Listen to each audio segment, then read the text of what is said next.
आप अगर नियमित रूप से समाचार पत्र पढ़ते हो, टेलीविज़न पे न्यूज़ देखते हो, तो आपको एक न्यूज़ अक्सर दिखाई देती होगी कि आज इस राज्य के मुख्यमंत्री ने इतनी विदेशी कंपनियों से समझौता किया, या आज भारत के प्रधानमंत्रियों ने इतनी विदेशी कंपनियों को व्यापार करने का लाइसेंस दिया। किसी दिन वो आंकड़ा होता है कि 50 विदेशी कंपनियों को लाइसेंस मिला, किसी दिन 100 होता है, किसी दिन 150 होता है। हर दिन सैकड़ों सैकड़ों विदेशी कंपनियों को भारत सरकार के द्वारा, राज्य सरकारों के द्वारा लाइसेंस दिए जा रहे हैं और देश को धीरे धीरे फिर गुलामी के रास्ते पर धकेलने की कोशिश हो रही है। जिन विदेशी कंपनियों को हमारे देश की सरकारों ने व्यापार करने के लाइसेंस दिए हैं, उनके कुछ नाम मैं आपको सुनाता हूँ। एक विदेशी कंपनी है जो अमेरिका से आई है, जिसको भारत सरकार ने लाइसेंस दिया है व्यापार करने का, उसका नाम है पेप्सी कोला। दूसरी अमेरिका की कंपनी है, उसका नाम है कोका कोला। तीसरी अमेरिका की कंपनी है, उसका नाम है कॉलगेट पामोलिव। चौथी अमेरिका की कंपनी है, उसका नाम है प्रॉक्टर एंड गैम्बल।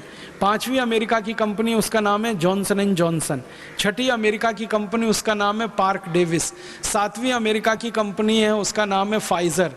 आठवीं अमेरिका की कंपनी, उसका नाम है एली लिली। और मैं आपको ये नाम गिनाता जाऊं, ये 5000 हैं। अगर नाम ही गिनाऊंगा तो 2-3 घंटे उसमें निकल जाएंगे। Pepsi Cola, Coca Cola, Colgate Palmolive, Procter and Gamble, Reckitt and Colman, Johnson and Johnson, सीबक आएगी, सैंडोज, फेक्स्ट, फाइजर, इन और मुझे इससे भी बड़ा दुख है कि जो पेप्सी कोक पी रहे हैं वो कोई साधारण लोग नहीं है।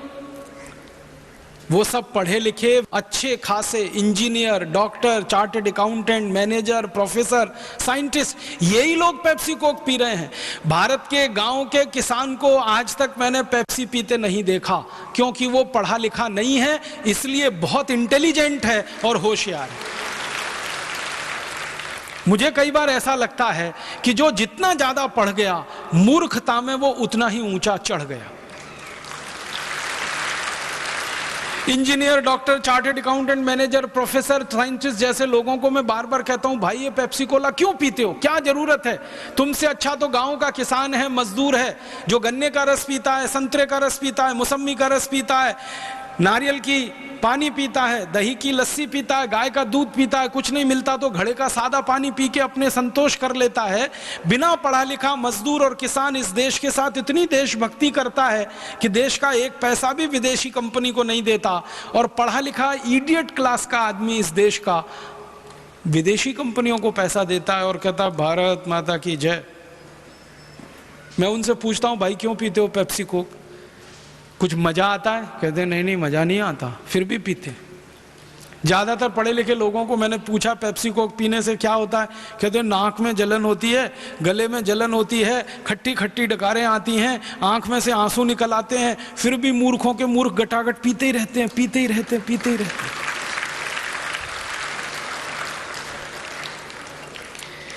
बहुत ज्यादा पूछो तो ये पढ़े लिखे लोग पता है क्या जवाब देते हैं? वो कहते हैं ये Pepsi Cola, Coca Cola best quality, इसलिए हम पीते हैं।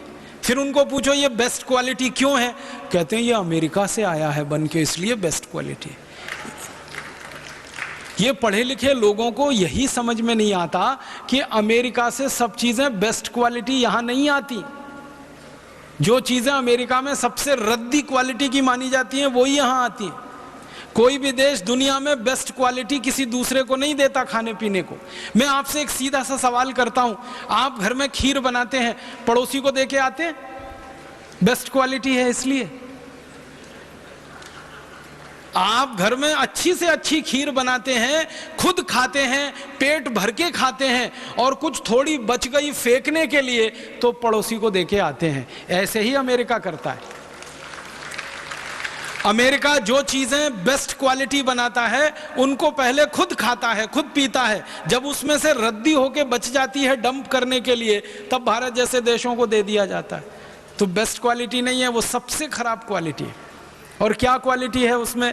पेप्सी और कोका कोला, जिसको हम पढ़े लिखे लोग बेस्ट क्वालिटी कहते हैं, उसका एक बार हमने प्रयोगशाला में परीक्षण कराया, तो प्रयोगशाला में परीक्षण करने से पता चला कि वो दुनिया की सबसे घटिया और रद्दी चीज है पेप्सी और कोका कोला। आप पूछेंगे क्यों? हमारे घर में टॉयलेट साफ करने के लिए जो एसिड का इस्तेमाल हम करते हैं, वही एसिड पेप्सी और कोक में डाला जाता है। और इससे भी ज़्यादा ख़राब बात आप सुनिए कि हमारे घर में टॉयलेट क्लीनर जिसका नाम हार्पिक या हमारे घर में टॉयलेट क्लीनर जिसका नाम फिनाइल, उसमें जितनी मात्रा में एसिड डाला जाता है पेप्सी और कोक में उतनी ही मात्रा में एसिड डाला जाता है। एक बार हमने पेप्सी कोका कोला की जांच की। कैसे? विज्ञान में एक छोटा सा उपकरण आता है, आप में से थोड़ा भी केमिस्ट्री जिन लोगों ने पढ़ा होगा मेरी बात तुरंत समझ जाएंगे, नहीं तो मैं कोशिश करूंगा समझाने की। केमिस्ट्री में एक उपकरण होता है, उसको पीएच मीटर कहते हैं। किसी भी एसिड की एसिडिटी नापने का वो सबसे सरल उपकरण है, वो पेन के जैसा होता है। और डिजिटल पीएच मीटर आजकल ऐसा आता है, उसके बीच में एक मॉनिटर लगा रहता है, उसको जैसे ही आप किसी एसिड में डालो वो तुरंत बता देता है कि इसमें एसिड की मात्रा कितनी है। अब एसिड की मात्रा पता कैसे होती है? पानी में उसको डालोगे आप पीएच मीटर को तो उसकी रीडिंग आती है 7 पीएच माने नॉर्मल होता है। फिर उस पानी में एसिड मिला दो, फिर पीएच मीटर को डालो तो रीडिंग आएगी 6, तो एसिड बढ़ गया। और ज़्यादा 5 आ गई रीडिंग तो एसिड और ज़्यादा बढ़ गया। 4 आ गई तो भयंकर एसिड हो गया। 3 आ गई तो कंसंट्रेटेड एसिड हो गया। 2.5 के आसपास आ जाए तो सबसे खराब एसिड हो गया। जब मैंने पहली बार पेप्सी कोला में पीएच मीटर डाला और उसको नापा तो उसका वैल्यू आया, उसका कीमत माने उसकी रीडिंग आई 2.4। हाईली एसिडिक, बहुत ज़्यादा एसिडिक। फिर मैंने एक दिन क्या किया कि मेरे घर में जो हार्पिक है और फिनाइल है जिससे हम टॉयलेट साफ करते हैं, उसमें पीएच मीटर डाला तो उसका भी रीडिंग आया 2.4।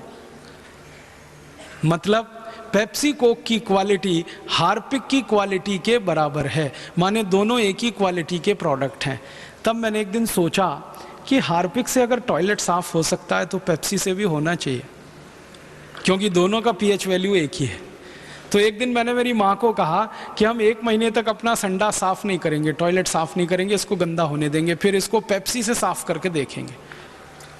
तो मेरी माँ नाराज हो गई, कहने लगी क्या बकवास करता है। मैंने कहा करके देखना है। तो 1 महीने हमने हमारा टॉयलेट साफ नहीं किया, वो बहुत गंदा हो गया, इतना गंदा हो गया कि पीला पीला कचरा उस पर जमा हो गया आधा इंच। फिर मैं एक पेप्सी की बोतल लाया, कोका कोला की बोतल लाया, दोनों को मिक्स करके मैंने टॉयलेट पॉट पे स्प्रे किया और 2 मिनट के बाद पानी से फ्लश किया। टॉयलेट पॉट झकाझक सफेद, एकदम वाइट एंड वाइट, एकदम नीट एंड क्लीन, एकदम साफ। उस दिन से हमने एक विज्ञापन करना शुरू किया, ठंडा मतलब टॉयलेट क्लीनर। अब मुझे बड़ा अफसोस है कि पढ़े लिखे लोग ठंडा मतलब कोका कोला कह के जिसको गटागट पी लेते हैं, उसकी क्वालिटी टॉयलेट क्लीनर के बराबर है। अब मुझे बहुत अफसोस है कि पढ़े लिखे लोग इस टॉयलेट क्लीनर को पीते रहते हैं, और अकेले नहीं पीते, घर में आने वाले मेहमान को भी पिलाते हैं। एक तरफ कहते हैं अतिथि देवता होता है, देवताओं को ही टॉयलेट साफ करने वाला पानी पिलाते रहते हैं। और कुछ अतिथि ऐसे घर में आते हैं जो घुसते ही कहते हैं ठंडा लाओ, माने टॉयलेट क्लीनर पिलाओ हमको। और दुख यही है, अकेले पी नहीं रहे हैं, पड़ोसियों को पिला रहे हैं, गेस्ट को पिला रहे हैं, और देश का पैसा अमेरिका को देते जा रहे हैं। अमेरिका वो पैसा पाकिस्तान को दे रहा है, पाकिस्तान आतंकवादियों को, आतंकवादी भारत में ब्लास्ट कर रहे हैं, और फिर हम रो रहे हैं कि देश में आतंकवाद बढ़ रहा है। वो तो बढ़ने ही वाला है। अगर आप पेप्सी कोक पीते रहेंगे तो भारत में आतंकवाद कभी खत्म नहीं होगा, क्योंकि पेप्सी कोक का पैसा अमेरिका जाता रहेगा, अमेरिका वो पैसा पाकिस्तान को देता रहेगा, पाकिस्तान आतंकवादियों को देता रहेगा, तो आतंकवाद तो बढ़ने ही वाला है। इसलिए मेरी आपको हाथ जोड़कर विनती है, अगर आप चाहते हैं कि आतंकवाद इस देश से खत्म हो, अगर आप चाहते हैं कि पाकिस्तान भारत के खिलाफ कोई साजिश ना रचे, तो पाकिस्तान को पैसा मिलना बंद होना चाहिए, तो उसके लिए अमेरिका को पैसा जाना बंद होना चाहिए, तो उसके लिए पेप्सी और कोक पीना आपको बंद करना चाहिए और दूसरों को बंद कराने के लिए प्रेरित करना चाहिए। जिस दिन आप अपने जीवन में यह संकल्प लेंगे कि हम आज से पेप्सी कोक नहीं पिएंगे और दूसरों को नहीं पीने देंगे, उसी दिन आप संपूर्ण भारतीयता के सिद्धांत का अपने जीवन में पालन करना शुरू कर देंगे। यहां से भारतीयता की शुरुआत होगी।